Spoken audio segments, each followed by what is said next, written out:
The Battle of Sitka was the last major armed conflict between Europeans and Alaska natives, and was initiated in response to the destruction of a Russian trading post 2 years before. The primary combatant groups were the Kiks.ádi clan of Sheet'ká Ḳwáan of the Tlingit nation and agents of the Russian-American Company assisted by the Imperial Russian Navy. Though the Russians' initial assault was repelled, their naval escorts bombarded the Tlingit fort Shís'gi Noow mercilessly, driving the natives into the surrounding forest after only a few days. The Russian victory was decisive, and resulted in the Sheet'ká Ḳwáan being permanently displaced from their ancestral lands. They fled north and re-established an old settlement on the neighboring Chichagof Island to enforce a trade embargo against the Russians. Animosity between the two cultures, though greatly diminished, continued in the form of sporadic attacks by the natives against the Russian settlement as late as 1858. The battlefield location has been preserved at Sitka National Historical Park. In September 2004, in recognition of the battle's bicentennial, a direct descendant of Russian battle leader Baranov joined with descendants of the Kiks.ádi warriors for a traditional Tlingit cry ceremony to formally grieve for their lost ancestors. Previous colonization and resistance. Members of the Kiks.ádi of the indigenous Tlingit people had occupied portions of the Alaska Panhandle, including Sheet'ká Ḳwáan, for some 11,000 years. Alexander Baranov first visited the island aboard the Ekaterina in 1795 while searching for new sea otter hunting grounds. Baranov paid the Tlingit a sum for the rights to the land in order to prevent interlopers from conducting trade on the island. On May 25, 1799, Baranov and 100 employees of the Russian-American Company sailed into Sitka Sound aboard the cutter Olga and sloop of war Konstantin of the Imperial Russian Navy. Accompanying the Russian settlers was a fleet of some 550 baydarkas, carrying 600 to 1,000 Aleut escorts. Wishing to avoid a confrontation with the Kiks.ádi, the group passed by the strategic hilltop encampment where the Tlingit had established X'áat'i and made landfall at their second-choice building site, some 7 miles north of the colony. The location of the Russian settlement at Katliansky Bay, Redoubt St. Michael, is known today as Stargavon Bay, or Old Harbor. The outpost consisted of a large warehouse, blacksmith shop, cattle sheds, barracks, stockade, blockhouse, a bathhouse, quarters for the hunters, and a residence for Baranov. Though the Koloshi initially welcomed the newcomers, their animosity toward the Russians grew in relatively short order. The Kiks.ádi objected to the Russian traders' custom of taking native women as their wives, and were constantly taunted by other Tlingit clans who looked upon the Sitkas as the outsiders' Kalga, or slaves. The Kiks.ádi came to realize that the Russians' continued presence demanded their allegiance to the Tsar, and that they therefore were expected to provide free labor to the company.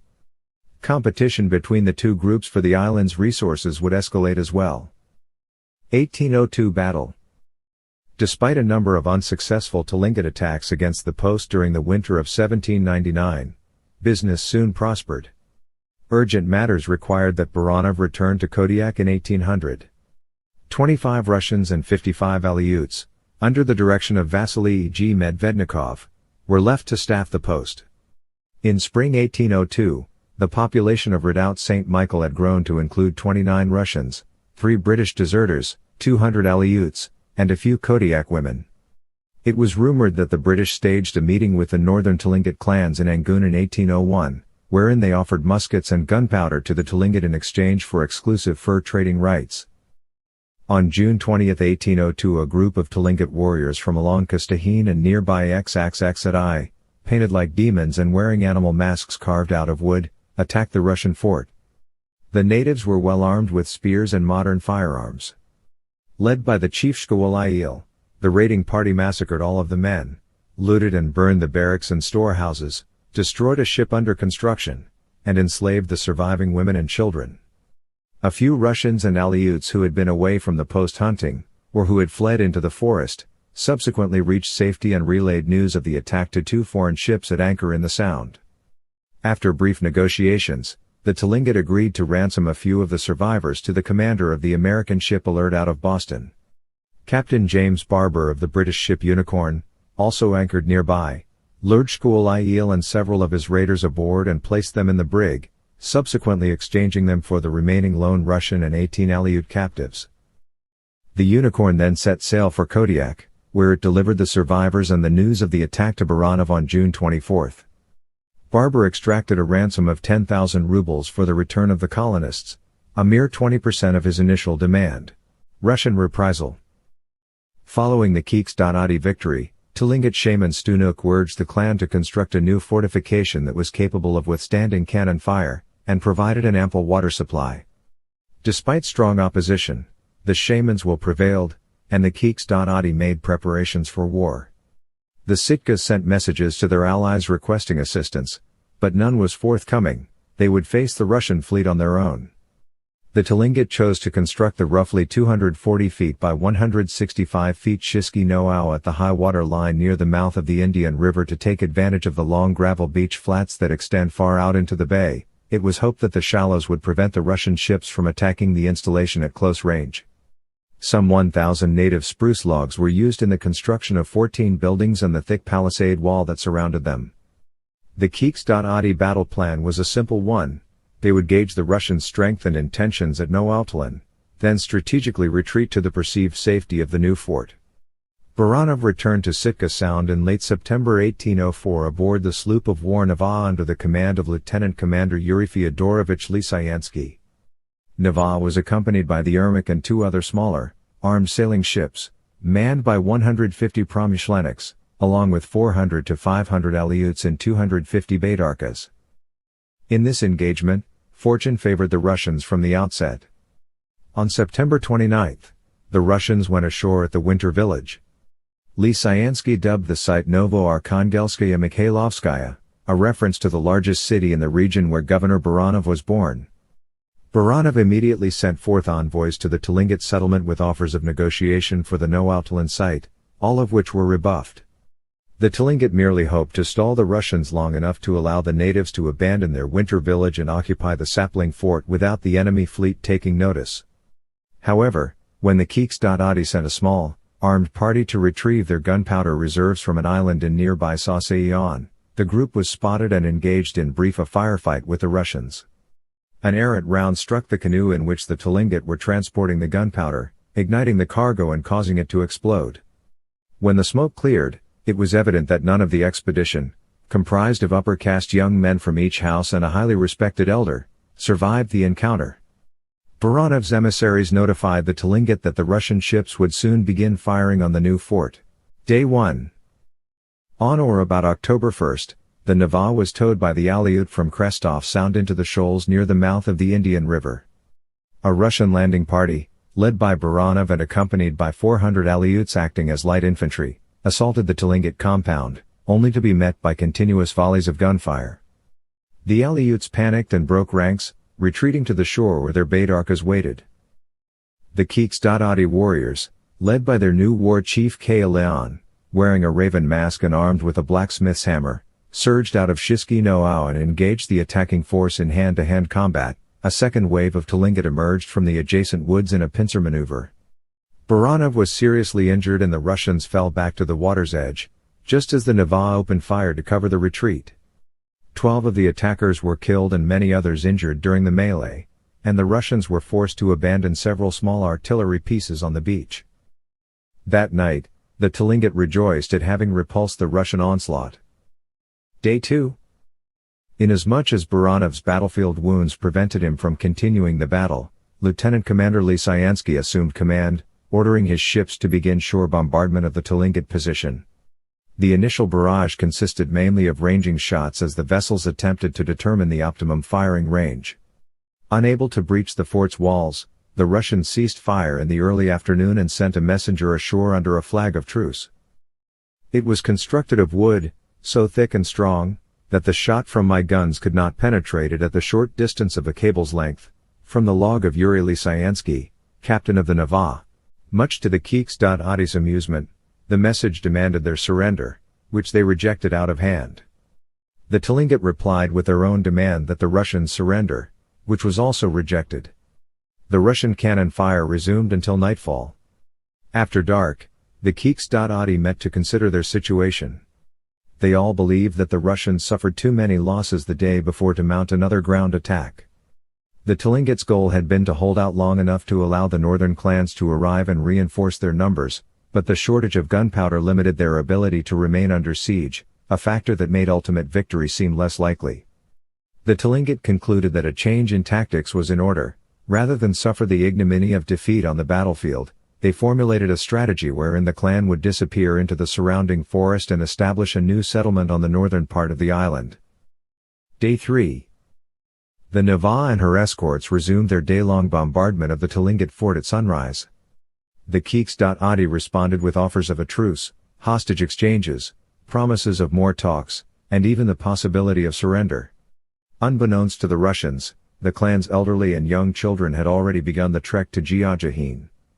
At nightfall, the house chiefs met again to discuss their planned march across the island. Mothers with infant children were to depart in the morning. Day 4. The naval cannon fire began at daybreak, halting periodically to allow the Russians to extend offers of peace to the Kiks.ádi, which were in turn rejected. That afternoon, the Tlingits' response was that they had tired of battle, and would accede to the Russian demands to evacuate Shís'gi Noow the following day. Once the sun had set, the natives held their last gathering in the sapling fort. The elders offered praise for their clansmen who had defended the Kiks.ádi homeland against a formidable enemy. The clan gathered together for a last song, one that ended with a loud drum roll and a wail of anguish. The Tlingit then departed undetected under the cover of darkness. Aftermath. It wasn't until October 7, days after the Kiks.ádi put forth their tragic swan song, that the Russians landed a large contingent of troops to secure the beachhead and to reconnoiter the area in and around Shís'gi Noow. To their great surprise, none of the natives were to be found. On October 8, Captain Lizhinsky visited the abandoned Tlingit fortification and recorded his impressions of what he saw as follows. Having come ashore, I observed the most barbaric sight that could bring even the most hardened heart to tremble and recoil. Assuming that we could trace them in the woods by the voices of infants and dogs, the Sitkans put them all to death. The entire set of circumstances led us to conclude that the fortress had contained no less than 800 persons of male gender. The fort was raised to preclude the possibility of its being used as a stronghold against the Russians and their allies ever again. Naval sailed out of Sitka Sound on November 10. Sitka Kiks.ádi Survival March. The first leg of the Tlingit sojourn entailed a hike west from X'áat'i to X'áat'i. From there, the group's exact path across the mountains north to Sheet'ká Ḳwáan is a matter of some conjecture. However, a coastal route around the bays of northwest Baranof Island appears to be the most likely course, as it would have allowed the travelers to circumvent the island's dense forests, based on significant first-hand research into the event conducted by Herb and Frank Hope of the Sheet'ká Ḳwáan, Sitka tribe of Alaska. Canoes fashioned out of red cedar trunks facilitated the ocean crossing to Chichagof Island. Several warriors remained in the vicinity of X'áat'i after the battle as a sort of rear guard, in order to both harass the Russian settlers and to prevent them from pursuing the Kiks.ádi during their flight north. Shortly thereafter, 8 Aleut trappers were killed in Jamestown Bay and another was shot in the woods adjacent to New Archangel. From that point forward, Russian hunting parties went out in force, ever alert to the possibility of attack. The Kiks.ádi encouraged other Tlingit clans to avoid contact with the Russians by any means possible. Russian Alaska. Atop the Kekor at X'áat'i, the Russians constructed a fortress of their own, consisting of a high wooden palisade with 3 watchtowers for defense against Tlingit attacks. By the summer of 1805, a total of 8 buildings had been erected inside the compound, including workshops, barracks, and the governor's residence. Aside from their annual expeditions to Herring Rock near the mouth of the Indian River, the Kiks.ádi by and large steered clear of the ever-expanding settlement until 1821, when the Russians invited the Tlingit to return to Sitka, which was designated as the new capital of Russian America in 1808. The Tlingit who chose to return were allowed to reside in a part of the village just below the heavily guarded stockade on Blockhouse Hill. Russian cannon were constantly trained on the natives as a reminder of their defeat at Shís'gi Noow. The Kiks.ádi supplied the Russians with food and otter pelts, while the colonists introduced the Tlingit to the various aspects of Russian culture and the Russian Orthodox Church. Occasional acts of Tlingit aggression continued until 1858, with one significant uprising occurring in 1855. In 1867 Russian America was sold to the U.S. After that, all the holdings of the Russian American company's holdings were liquidated. Following the transfer, Many elders of the local Tlingit tribe maintained that Castle Hill comprised the only land that Russia was entitled to sell. Native land claims were not addressed until the latter half of the 20th century, with the signing of the Alaska Native Claims Settlement Act. The 1880 census reported a population of 43 Tlingit living in and around the Indian River, the Kiks.ádi's traditional summer fishing camp. Tributes. U.S. President Benjamin Harrison set aside the Shís'gi Noow site for public use in 1890. Sitka National Historical Park was established on the battle site on October 18, 1972 to commemorate the Tlingit and Russian experiences in Alaska. Today, the Ḳwáan pole stands guard over the Shís'gi Noow site to honor the Tlingit casualties. X'áat'i, a memorial to the Russian sailors who died in the battle, is located across the Indian River at site of the Russians' landing. In September 2004, in observance of the battle's bicentennial, descendants of the combatants from both sides joined in a traditional Tlingit cry ceremony to formally mourn their lost ancestors. The next day, the Kiks.ádi hosted a formal reconciliation ceremony to put away their 2 centuries of